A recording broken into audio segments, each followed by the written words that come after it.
Imagina o seguinte, uma prefeitura vai construir uma ponte. Ou, sei lá, o governo federal, uma usina hidrelétrica. Algo grande. Exato, algo gigantesco. E claro, isso exige um empréstimo igualmente gigantesco. A questão é, os juros desse empréstimo, eles deveriam ser tratados como uma despesa do mês, tipo a conta de luz, ou eles se tornam, na verdade, parte do custo da própria ponte? É uma pergunta que parece puramente técnica, né? Mas a resposta muda completamente a foto que a gente vê das contas públicas. Totalmente. Um único detalhe contábil pode fazer um governo parecer mais ou menos endividado num determinado ano. Exatamente. E é por isso que hoje a gente vai mergulhar num documento que define as regras desse jogo. A Norma Brasileira de Contabilidade, a NBC TSP 14, que trata sobre custos de empréstimos no setor público. Pode soar como um manual para contador, mas na verdade ele revela a filosofia por trás de como o valor de grandes projetos públicos é construído. Nossa missão aqui é decifrar essa norma, entender as duas abordagens principais que ela permite e, claro, as consequências práticas de cada escolha. E essa escolha não é nada trivial. A gente está falando de um mecanismo que pode, assim, alterar significativamente os relatórios financeiros de uma entidade pública. É uma norma que, no fundo, debate o que é mais importante: mostrar o custo imediato de uma dívida ou conectar esse custo ao benefício que ele vai gerar por décadas. Ótimo ponto. Ok, vamos começar por aí então. A norma basicamente oferece dois caminhos, duas formas de lidar com os juros da dívida de um projeto. O primeiro é o mais óbvio, né? O chamado tratamento padrão. Exato, o padrão é a simplicidade em si. Os itens 14 e 15 da norma dizem basicamente: custo de empréstimo é despesa. Ponto. Direto assim. Simples assim, se o governo pagou juros em maio, esse valor entra como uma despesa de maio no balanço. Não importa se o dinheiro foi usado para construir uma escola ou para pagar salários. Certo. É um custo daquele período e acabou. É uma abordagem, digamos, conservadora e bem direta. Simples, mas talvez não seja a mais justa economicamente falando, né? Se os juros só existem por causa daquela obra específica, não faria mais sentido que eles fizessem parte do custo de construção dela? Imagino que a norma tenha previsto essa linha de raciocínio. E previu. É aqui que entra o tratamento alternativo permitido, que é, para mim, o coração da norma. A lógica, que está lá nos itens 17 a 20, é completamente diferente. E o que ela diz? Ela diz que os custos de empréstimos que são diretamente ligados à construção ou produção de um ativo qualificável, esses custos podem ser capitalizados. Capitalizados. Gosto dessa palavra. O que ela significa na prática quando a gente fala de uma obra pública? Capitalizar, nesse caso, é pegar o valor dos juros e, em vez de lançá-lo como uma despesa que afeta o resultado do mês, você soma esse valor ao custo do próprio ativo. É como se os juros fossem mais um tijolo ou uma viga de aço na construção. Eles se tornam parte permanente do valor daquela ponte, daquele hospital. Então, na prática, ao escolher esse tratamento alternativo, um gestor público pode apresentar um resultado orçamentário melhor no curto prazo, certo? Exato. Os juros não aparecem como despesa do mês, o que pode, sei lá, dar uma aliviada no resultado daquele período. Exatamente. E esse é o X da questão. Não é ilegal, a norma permite, mas cria um incentivo para que projetos gigantescos pareçam menos onerosos no presente, empurrando o custo real para o valor do ativo, que vai ser depreciado ao longo de décadas. E a pergunta que fica é: A pergunta que fica no ar é: essa prática aumenta a transparência por conectar o custo ao ativo, ou ela obscurece por esconder uma despesa do resultado imediato? uma pergunta que não tem resposta fácil, mas para uma entidade poder fazer essa escolha, a capitalização ela precisa de duas coisas, né? Custos de empréstimos e um ativo qualificável. Vamos definir esses termos. O que a norma considera como custo de empréstimo? É só o juro puro e simples? Não, a definição no item 6 é mais ampla. Claro, inclui os juros de empréstimos de curto e longo prazo, que é o principal, Certo. mas também entra na conta a amortização de descontos ou prêmios ligados a esses empréstimos, encargos financeiros de arrendamentos e até variações cambiais de dívidas em moeda estrangeira, mas só a parte que for considerada um ajuste no curso dos juros. É uma cesta, sabe? Uma cesta de custos financeiros. Entendi. Uma cesta, mas o verdadeiro filtro, o que define se a capitalização pode ou não acontecer, imagino que seja o tal do ativo qualificável. O que faz um ativo ser qualificável? O item 13 define isso de uma forma que parece simples. É um ativo que necessariamente leva um período substancial para ficar pronto para o uso ou venda. Um período substancial. Isso. E os exemplos que a norma dá são bem claros. Edifícios, rodovias, pontes, usinas de energia, coisas grandes, complexas que não ficam prontas da noite para o dia. Mas essa definição de período substancial me parece bem subjetiva. 6 meses é substancial? 1 ano? Quem decide isso e com base em quê? Essa é uma daquelas áreas cinzentas onde a habilidade e, por que não, a ética do contador entram em jogo. Não há um número mágico na norma, tipo acima de 12 meses. A análise é caso a caso. A construção de um quiosque pode levar 3 meses. Então, 1 mês de atraso pode ser considerado substancial.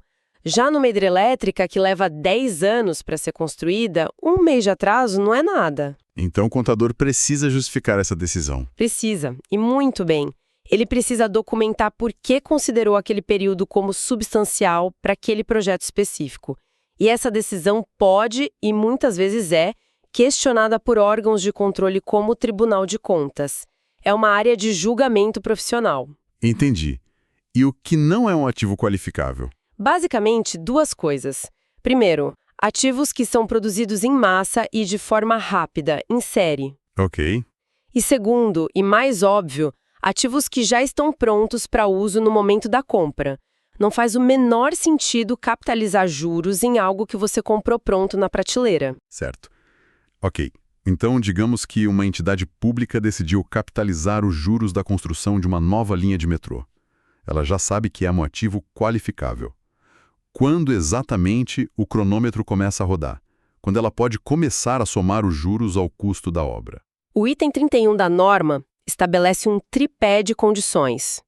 3 coisas que precisam acontecer ao mesmo tempo para dar a largada. As 3 precisam estar de pé.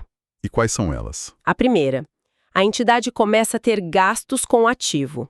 A segunda, ela começa a incorrer nos custos do empréstimo, ou seja, os juros começam a correr.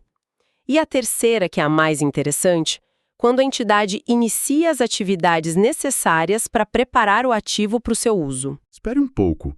Se a capitalização começa quando as atividades se iniciam, e isso inclui, sei lá, obter licenças, estamos falando que juros podem ser adicionados ao custo de uma ponte antes de um único tijolo ser assentado? Isso soa um pouco estranho. Pode parecer, mas faz todo sentido econômico. Conseguir uma licença ambiental para uma hidrelétrica pode levar anos e custar milhões em estudos e taxas. Tudo isso frequentemente financiado por empréstimos. Verdade. Esse esforço pré-obra é tão parte do custo de criar a usina quanto o concreto que vai ser usado depois. O item 33 da norma é explícito ao dizer que essas atividades administrativas e técnicas pré-construção contam. Certo, faz sentido. Agora, uma vez que o processo começa, ele segue sem parar até o fim da obra? Não necessariamente. E aqui a norma é bem rígida. O item 34 diz que a capitalização deve ser suspensa durante períodos longos em que o desenvolvimento ativo do projeto para. E o que seria um exemplo disso? Lembro de um caso hipotético que a gente discutiu num seminário. Uma cidade parou a obra de um viaduto por 1 ano inteiro por causa de uma troca de governo após as eleições. E aí? A norma é clara. Essa parada não é uma parte necessária do processo. Portanto, os juros daquele ano de paralisação tiveram que ser registrados como despesa. E isso causou um rombo no orçamento do novo prefeito que não esperava por aquilo. Não se pode capitalizar juros sobre a ineficiência ou a paralisação política. Mas a norma tem uma exceção a essa regra da suspensão, que é fascinante. Sim, uma exceção que mostra que a norma tenta ser pragmática. O item 35 dá o exemplo de uma ponte. A capitalização não é suspensa se o atraso for uma parte necessária e previsível do processo. Como assim? Por exemplo, se na Amazônia a construção de uma ponte sempre para por 3 meses durante a estação das cheias, por causa do nível do rio. Isso é considerado parte do cronograma normal da obra. Os juros desse período podem continuar sendo capitalizados. Entendi. Atrasos esperados e técnicos pode continuar. Atrasos por má gestão ou falta de dinheiro, para tudo e vira despesa. E quando esse processo todo acaba? Quando a capitalização para de vez? A regra, segundo os itens 36 e 37, é que a capitalização termina quando substancialmente todas as atividades para deixar o ativo pronto estiverem concluídas. Substancialmente? De novo, a subjetividade. De novo, geralmente isso quer dizer que a construção física principal terminou, mesmo que ainda faltem detalhes como a decoração de um prédio ou trâmites administrativos finais. A partir daí, qualquer juro novo volta a ser despesa. Isso me leva a pensar em projetos complexos, feitos em partes, como um complexo hospitalar com vários prédios. A norma aborda isso muito bem nos itens 38 e 39. A regra é a usabilidade. Se um projeto tem partes que podem ser usadas de forma independente, a capitalização para em cada parte, assim que ela fica pronta. Ah, interessante. Usando o seu exemplo do hospital, assim que o prédio da pediatria fica pronto e pode ser usado, a capitalização dos juros relacionados a ele para, mesmo que a construção da ala de cardiologia continue. Mas isso não parece ineficiente? Quer dizer, a norma diz para parar a capitalização da parte pronta. É isso? Exatamente.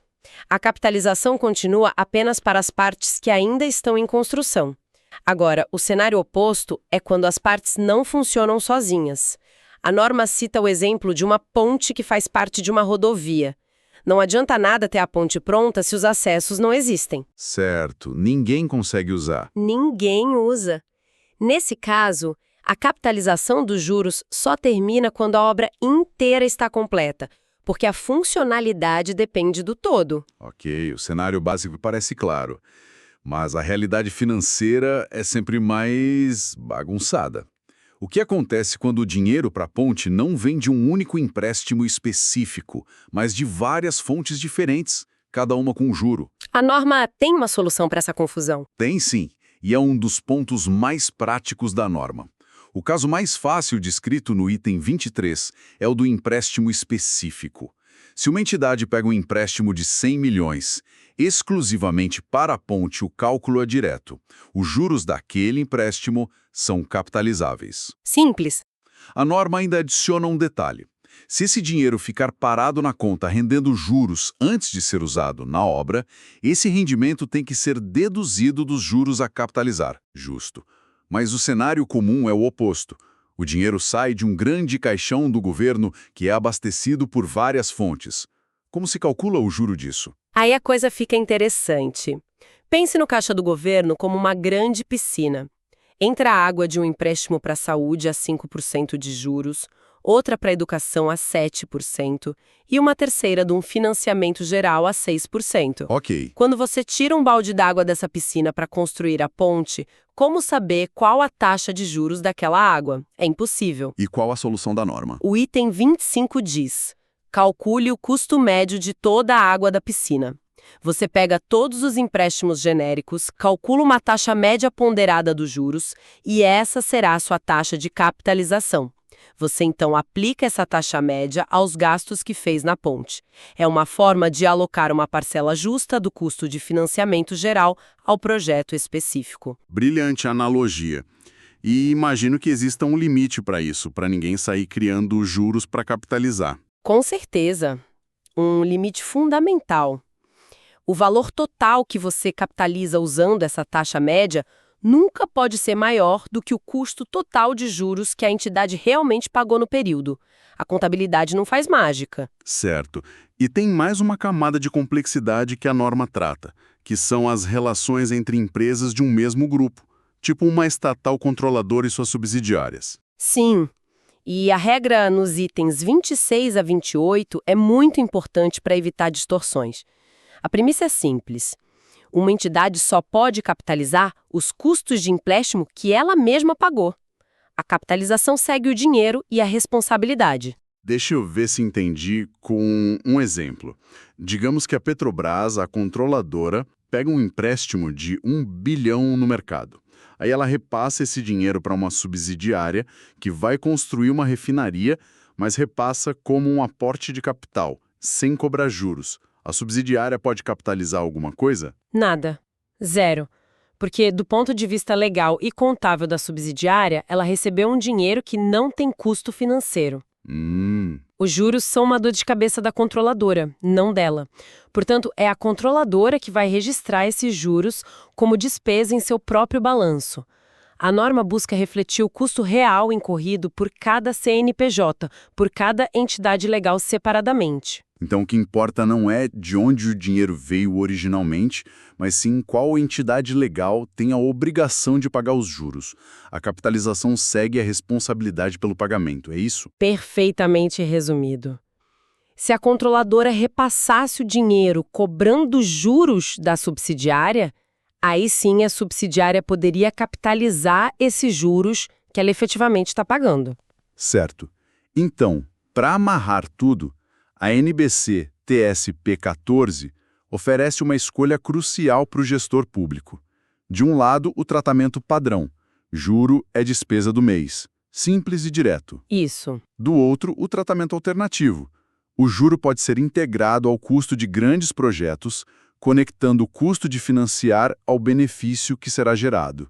É uma escolha entre simplicidade e, talvez, uma representação econômica mais fiel. E para garantir que essa escolha não vire uma caixa preta, o item 40 da norma exige transparência total. A entidade que escolhe capitalizar precisa divulgar em seus relatórios financeiros, de forma clara, qual política adotou, o valor total dos juros que foram capitalizados naquele ano e a taxa de capitalização que usou no cálculo. Ah, bom. Isso permite que qualquer analista ou cidadão entenda exatamente como o valor daquele ativo público foi formado. Perfeito. No fim, essa norma nos deixa com uma reflexão interessante. Ela permite que a contabilidade conte uma história mais completa sobre a realidade econômica. A de que construir algo grande tem um custo de financiamento que é parte do esforço para criar aquele bem.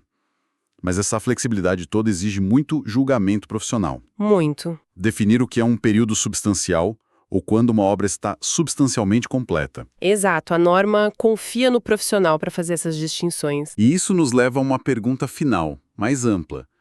Na busca por relatórios financeiros que reflitam a realidade, até que ponto a objetividade de uma regra simples e universal deve ceder espaço à subjetividade de um tratamento que, embora mais complexo e cheio de nuances, talvez conte uma história mais verdadeira sobre o valor real das coisas que a gente constrói.